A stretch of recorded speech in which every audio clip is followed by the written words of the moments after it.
tardes and welcome to our home. And thank you very much for inviting us to give this 30-minute cookery demonstration. I know due to circumstances beyond our control, you can't make it over here to Granada province and the Alhambra, but we're going to try and bring you 30 minutes worth of Granada to wherever you happen to be, wherever your home is. And we're going to show you how to make a very traditional Spanish dish, possibly the dish of Spain, paella or an arroz. Paella is typical of Valencia, that's where it originated, and it's named paella after the pan in which it was first cooked. So paella is very specific to the Valencia region. Generally, anything that's cooked with rice we tend to call an arroz, and that's what I'm going to show you how to do today. And I've started already with the basis of an arroz. An arroz is rice, so it's a rice dish, a little bit like a risotto in Italy. It's made with the typical sort of rice like risotto rice or arborio rice, paella rice, which is this very round-grained rice. The important ingredients with an arroz is the sofrito, this foundation that we've got here, which is made of 1 onion, very finely chopped, 2 plum tomatoes, or any tomatoes, it doesn't have to be plum, but something with flavour. 2 plum tomatoes that again have been peeled, cored and finely chopped. And you want to soften those in 4 or 5 tablespoons of extra virgin olive oil with 2 cloves of garlic, again very finely chopped. And that's what gives you the basis of the sofrito. The sofrito is made up of very finely chopped pieces of, well, ingredients, but with lots of flavour. So we're going to add some extra flavour now. We need some salt, and a good generous pinch of salt. Add that to the sofrito. A pinch of sugar, around 1/4 to 1/2 teaspoon of sugar. And now some real flavour. Paprika. Okay, so we're going to use some hot paprika, the picante paprika, which the Spanish are not that keen on. They don't like too much spice, but this gives it just a bit of extra richness, the picante. You want 1/2 teaspoon of the picante paprika. This gives it a lovely, earthy terracotta colour. And then we're going to go for the sweet paprika as well. With the sweet paprika, we're going to put a full teaspoon in. And again, this gives it a lovely richness of colour and flavour. Okay. And we'll give that a nice stir through, just to incorporate the paprika into the sofrito. Okay. Some Spanish families tend to add colouring to their paella or their arroz, which gives it a very rich yellow colour, which I'm not that keen on. I prefer to use the natural ingredients. So to give it a bit more colour and a lovely delicate flavour, we're going to use some saffron. Okay, so a good pinch of saffron, and that gives it a very fine flavour and a nice colour when you start adding the stock. Okay, so once you've cooked together the tomato and the onion, you should have this lovely jammy mix of ingredients. This is your sofrito. This is the basis of our arroz. And when you've got that sort of texture that you can see there, we add the rice. Now, normally I'm cooking this for 4 people. If you ask a Spaniard, our neighbour, for example, over the road, how much rice do you need for your arroz? She will say a handful of rice for every person you're going to serve. Well, my hand is much bigger than hers, so it's all a bit hit and miss, but anything between 60 grams and 100 grams per person. So I've got about 350 grams to 400 grams of rice here for this particular dish for 4 people. In the rice goes. And again, you want to mix this all together. What you want to try to do is coat every grain of rice with this sofrito, so it gets all beautifully coated in the pan as it's warming through. And you can see the colour already. It's a lovely terracotta colour, the colour of the earth here in rural Spain, rich, and the smells coming from this are quite delicious. The smell of the paprikas is just perfect. Okay, so once you've got your rice coated with the sofrito, you can add the stock. Now, depending how much rice you're using, you want about 2.5 times the amount of stock to the quantity of rice you're using. So I'm using 400 grams of rice, more or less here. So I want a litre of stock. Now I've got 750 millilitres of chicken stock and 250 millilitres of dry white wine. The stock I made earlier, a typical chicken stock, because my chicken joints, which are going to go in the paella or the arroz eventually, are in there and have been pre-cooked. So I made a stock using vegetables, some white wine, some herbs like a bay leaf, oregano, and the chicken joints. And these are the chicken joints I'm using. So this is a wing joint. So I'm using these, and they've been cooked for about an hour in the stock pot to create the stock. And I've created plenty of stock. You probably need, or we'll find that you'll need more stock than you actually cater for. So plenty of stock. So 750 millilitres of lovely, tasty chicken stock, and it has to be full flavoured. It's really important that you get the flavour in there because the rice absorbs so much of the flavour and the saltiness of the stock. Okay, whip that up a little bit on the heat to get it coming to a simmer. And this is your 250 millilitres of dry white wine. Can go in there as well. So that's the basis of your stock. Give it a gentle stir just to even out the rice. They always say that your rice layer should never come above the rivets of the handles of your paella pan. But because the amount of stock I've put in here, obviously it's fairly high, but this will all be absorbed very quickly. But look at the colour of that. Tomatoey, you can see the colour that's been brought in by the paprika and the saffron. It really is a glorious colour. Okay, so we're going to bring that gently to the boil. And for the first cook, it cooks in two halves. So the first cook, we want to leave it for about 10-15 minutes. You don't want to have to agitate it too much. You can give it a quick stir as the liquid starts to become absorbed, just so it doesn't get stuck to the bottom. But you know, a lot of the purists in Valencia, particularly if you're doing this over a wood fire, and you've got a massive paella pan, that lovely crispiness, the caramelized rice at the bottom is a favorite of a lot of the Spanish. So we're just going to make sure that it doesn't catch and it doesn't burn on the bottom of the pan, but not too much movement. Now, while that's cooking for the first 10 minutes, we're going to have a little look at some traditional tapa. Now, tapa in Granada, no visit to Granada is a visit without tapa. The origins of tapa, there are many rumours as to where tapa originated. It did originate in Andalusia. There are stories about King Alfonso X having an upset stomach and he could only eat small amounts of food, so everybody started to eat small amounts of food. There were other rumours of King Alfonso XIII who went to Cadiz, and one of his bartenders in the bar that he visited covered his glass of wine, here we have a nice little dry white wine, with a slice of ham to stop the sands from Cadiz ending up in his glass of wine. However, more likely, it's that the local Andalusian folk who were very rural would often have a drink at lunchtime, and to stop the flies from going in the drink, the barman used to put a thin slice of bread to cover the glass of wine to stop the flies from going in. And tapas comes from the verb tapar, to cover. So they covered it with a small slice of bread, and it became something that was good to eat as well. And they started to add thin slices of ham. Oh, I introduced my husband. This is Andrew. He's come around with a more sophisticated tapa. Hello, nice to see you. And yes, so this is, as Ian was saying, you can get some very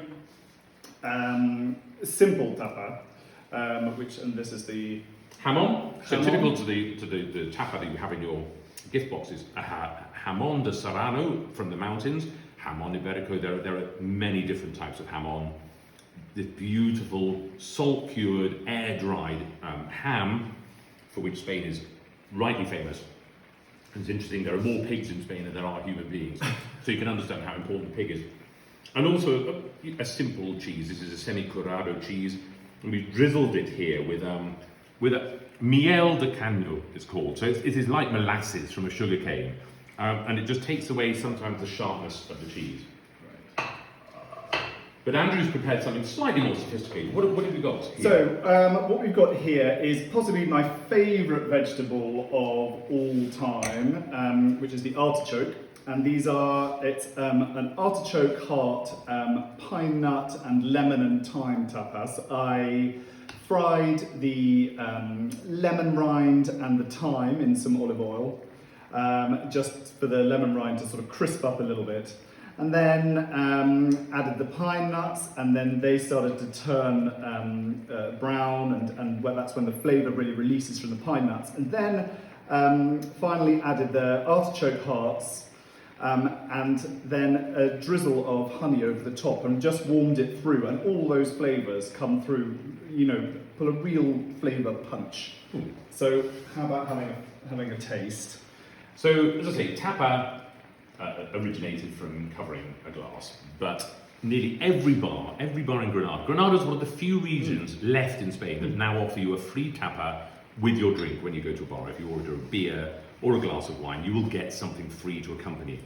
In some bars, you're allowed to choose from a list of tapa, but most of them will just deliver something. They'll have the first tapas, they'll have the second tapa, the third tapa, and it'll be something traditional to that bar. It might be something simple like olives or jamon or cheese, or it could be something sophisticated like an artichoke. How is it? Beautiful. Infused with the flavour of lemon. Yeah. And that's such a punchy flavour.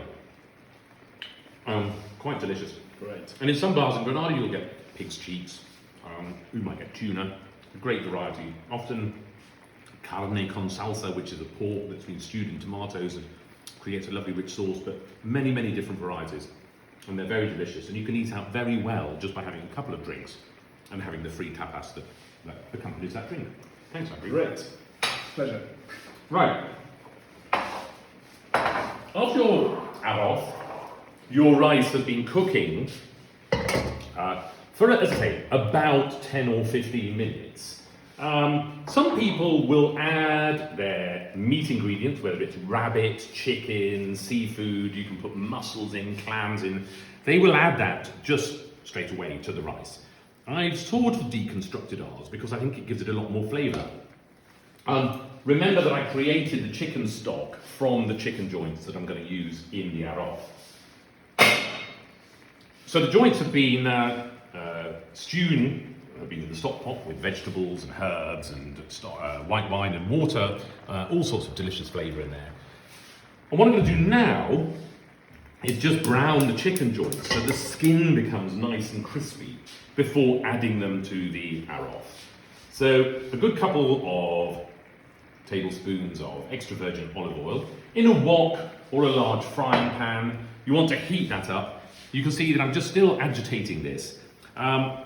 If you're cooking paella or an arroz over an open fire, it's a bit easier because the heat is more even under the pan.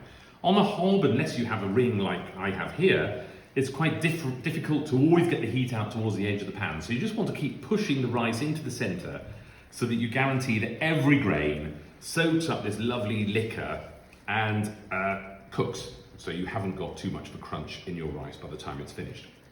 And you can see already the rice is beginning to absorb a lot of that liquid in there, which is exactly what we're going to do. So, heat the oil in your wok or your frying pan, then lift out the joints from your stock pot. By cooking them to create the stock, what you've done is you've softened the chicken meat so that this is lovely tender chicken meat. And it's also given these little joints some really lovely flavour because they've been cooking in this stock with the vegetables, with the herbs, with some wine, lots of flavour in there. So your chicken has got the maximum flavour. I also added to this stock some smoked bacon lardons, which again give it a lovely saltiness, give it a full flavour, just to make sure that your flavour all goes into the chicken. It's going to spit a bit because there's quite a lot of liquid going in as well. But we want it to be fairly hot because we want the chicken to crisp up. We want the skin to brown. I've allowed for, I think I've done 8 joints of chicken here, so 2 joints per person in this particular arroz. It doesn't matter if you get a few of the vegetables going in at the same time. It's not going to make much difference. Don't really want bay leaf to go in there, but that's that. Okay. So I've just transferred those joints in there, and we're just going to brown those off. We can turn the heat back up again. The liquid is going to start running off. agitate the rice a little bit more, just make sure it's not sticking. It can catch very quickly if you're not careful, and once it catches, it's very easy to burn. It's very nice to have the caramelized finish at the bottom, but you don't want it to stick and then burn, because it then affects the flavour. I'm just going to brown these. Always good to have a glass of lovely Spanish wine, red or white, while you're cooking.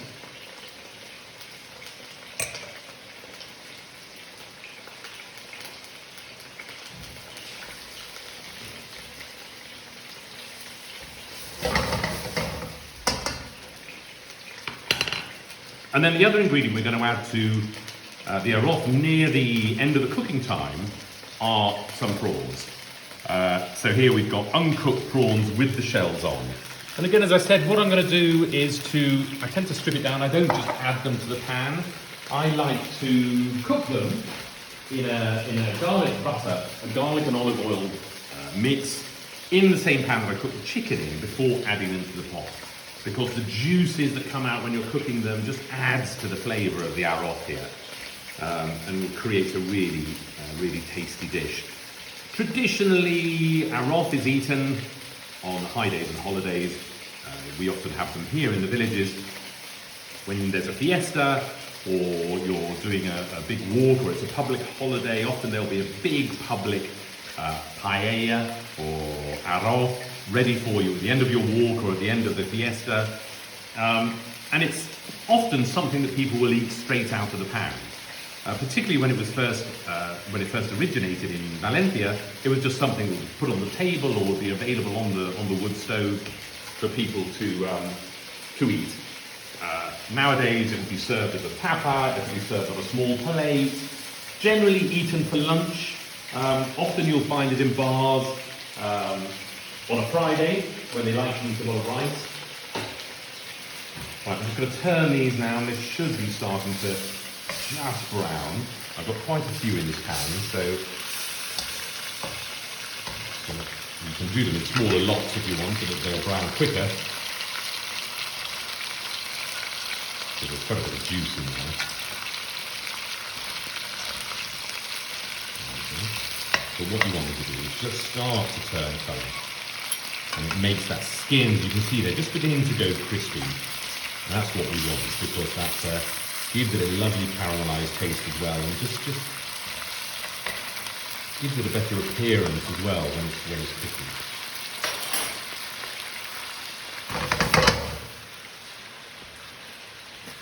Now you can see the arroz is beginning to thicken up.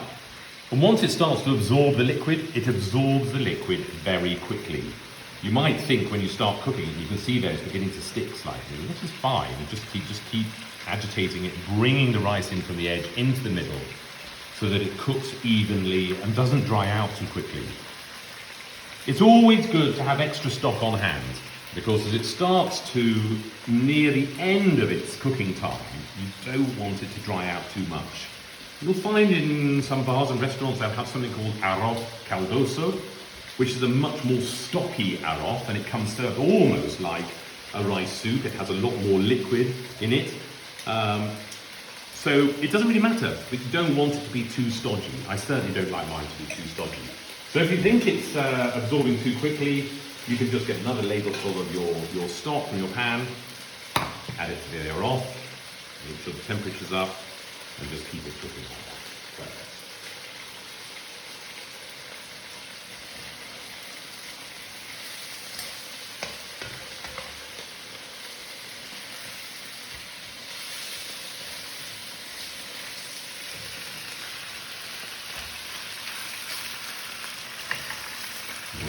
If you start to change colour, we can move them straight across, because what I'm going to do is try and get the rice to a stage where it still has a bit of bite to it. It's not fully cooked, but it will have a little bit of a bite, because then we know it's only got probably 5 or 10 minutes left to cook. And it's also a very good idea to just check the seasoning of your stock.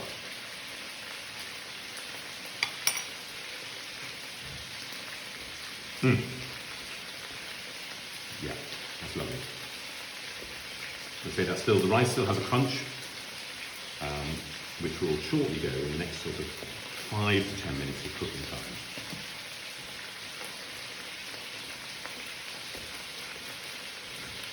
Give it a quick agitate to make sure it's not sticking. So food is very important. It's a very important part of life here. Food and family are probably the two most important aspects of life in Spain. And it's such a convivial way of life, sitting around a table enjoying a glass of wine or a beer, as you have, some ham on, some cheese, and just having a chat. It's such a societal thing. So you can imagine how hard life is at the time of COVID-19, when basically the Spanish families just can't really get together in the numbers that they want to and enjoy this aspect of their life, which is a leisurely lunch around a pan of paella or arroz with a good glass of wine and catching up on all the gossip in the village. It's such an integral part of life here. And I think, you know, for us, arroz is, I don't know, it really is a family meal. When our family come out here to stay, arroz is generally on the menu. We do a vegetable arroz, because my daughter and my daughter-in-law are both vegetarians, so it's very easy to put something together, even if it's just vegetables and fish.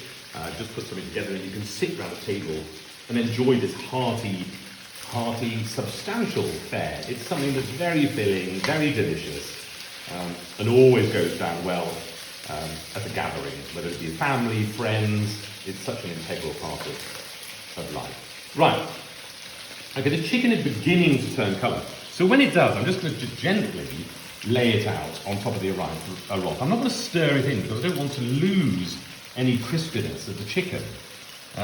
It's really just making sure that the chicken has a nice crispy skin and has that flavour of caramelisation from just giving it a cook in the pan. And again, just be careful with this. When you start laying the chicken on, don't let the actual stock run out, because you still want to keep moisture in there.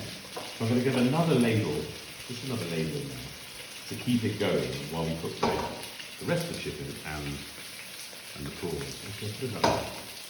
Because you think it will soak up. We've got some bacon lardons in there, which are absolutely fine.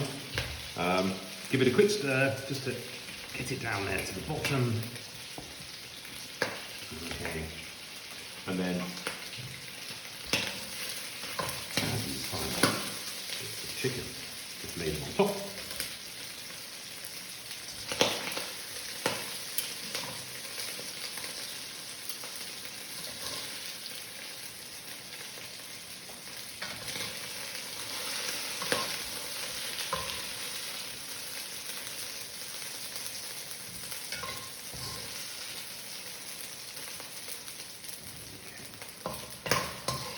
Any last little bits of chicken in there. Bits of bacon too. Now that the chicken's done, I'm going to add the prawns. So I've got about 25 grams, 30 grams of butter. And I'll put some olive oil in there as well, just to prevent the butter from catching and burning. Makes it a bit more temperature tolerant. And then into the pan, we'll add the prawns. And again, I've allowed about 3 large prawns per person in there. And these don't take a massive amount of cooking. Now into that as well, I'm going to put a teaspoon of garlic.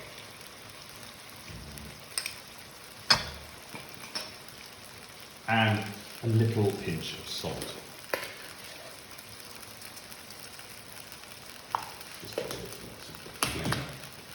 Now with the prawns, with the raw prawns, you want to just cook these in this lovely garlicky olive oil butter until they change colour. So you can see they're turning a lovely shade of pink. So that's what we're aiming for. Just to get these. You literally just want to get them until they have just changed colour. Because you don't want to overcook them. You still want them to be juicy and succulent and sweet when you eat them. So don't be tempted to overcook them, because they will still cook a little bit when you add them to the arroz for the final few minutes of cooking.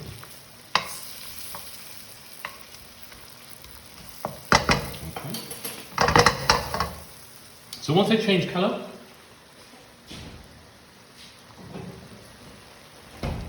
another great chef's ingredient, of course, is a quick splash of dry white wine, just to give it a lovely extra bit of flavour. Just bring that to the heat, because what you want to do is just boil off the alcohol in there. Just make sure your rice isn't sticking here, and you can just agitate this a bit. Just get that stock working into the centre again without disrupting the chicken too much.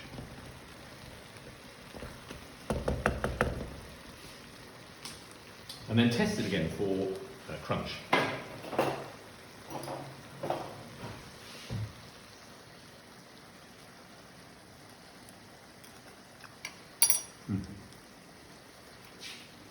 That's perfect.